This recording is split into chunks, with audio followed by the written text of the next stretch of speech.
Hello and welcome to my channel. Well, I'll try not to go into widescreen, but these are 7 folding knives, large folding knives that I got this year, 2021. It's almost over. This year's almost over. That I like and use. Well, there's one other one. There's this guy. I got this year. But we would have to go to widescreen for him, but this is that like jumbo display knife. I don't really carry that one too much, but I carry this one a lot, and I'll put the weights in there, but it's basically half the weight of this marbles, which I like this marbles.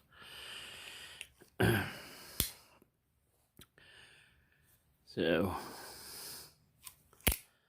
what I found with, like, I like this size also, these folding, they make it in bone stag and they make it in a white, the bone stag also, white and black, but it has that safety folding thing, and the edge wasn't super great on this. I mean, it was okay, but once I reprofiled it, man, this thing cuts like crazy. Now, the only odd thing about this one is, you know, its shape and carrying it. But if you look at it, it's basically the same shape as this guy. Alright. And this puppy is huge. It's a monster, right? But this XXL has basically the same cutting edge. He's got more of an upswept nose, and he's got just a little bit more in length. It's like half the weight. Now, the guy that wins the weight department, length versus weight ratio, is this one. He's only like 4 ounces or so. But he's a long lockback. Marbles just came out with recently. This isn't that black. See, they make, what's strange is they make, where'd he disappear to? Oh, he ran off. They make this guy in this type of handle material, but it's a different price. Sometimes it's more and sometimes it's less. It's weird. It's weird and odd. Now, this is G plus W. So here it says good worker. This is their version of it.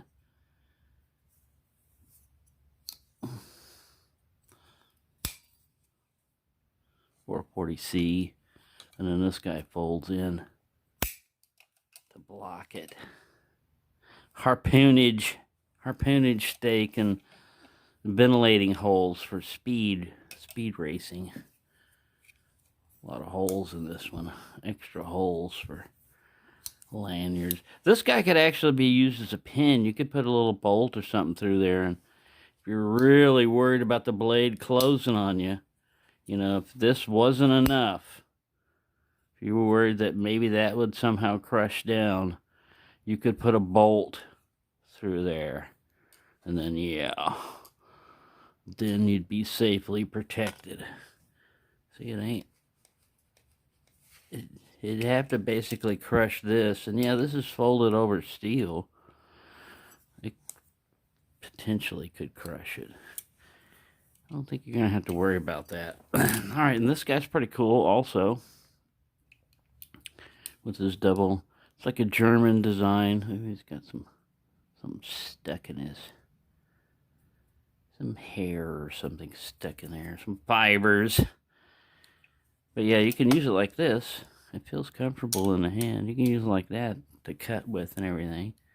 And then you've got to unlock it to get it to come out. But then you've got a little folding bayonet type of thing with a fuller on either side and a nice long pointy blade and sharp. But, you know, once again, you have to carry it in a sheath. And I think this is a plastic outside on the sheath.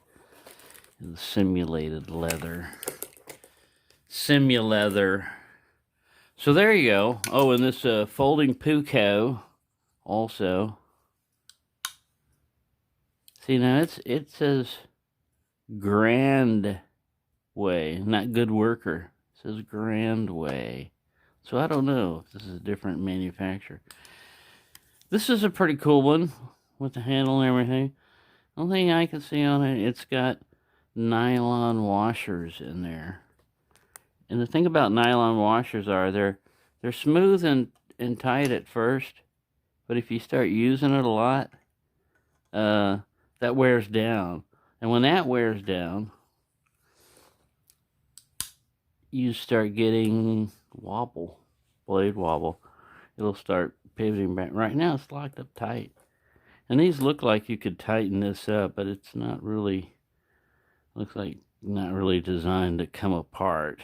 You know, right here you probably got what's holding it together underneath. But these covers, I don't know if they pry off or if they would come off. But anyway, that's the only thing I see on that one. It's got nice dual thumb studs and 440C and a nice blade shape to it. It's more of a saber kind of a grind than a Puko because it's got a compound grind down there. It's a nice big one. Liner lock. It's got an early lockup. Barely accessible to get to that liner lock. So there you go. Every one of these I got recently. And this guy, you would think, he's too big to carry. I hear, like, oh, I've been carrying this every day in my front pocket since I got it. I tried it in my back pocket. I tried it in my front pocket. It works fine in my front pocket. The only thing is, if you take this out at night, and you get up in the morning, you put it in your pocket. This is an aluminum handle. And you will feel the coldness in your pocket for a little bit. But then it, it goes away. You get over it. You get over it. So there you go. There's some large lockbacks or locking type of knives. Large locking knives for 2021. I think it was like 7 of them or something. I don't have a real number on them. Thought I'd show you all those. And all of them are cool in their own way. Harpoonage. And like I said, if you get the edge on some of these, man, some you have to reprofile. Like this one I touched up, it was okay, but it wasn't cutting well. But then I put it on the Lansky system, just clamped down on it and reprofiled. I think it was to 25 degrees, and that cuts like there is no tomorrow. Oh, cut Harry. Somebody cut Harry.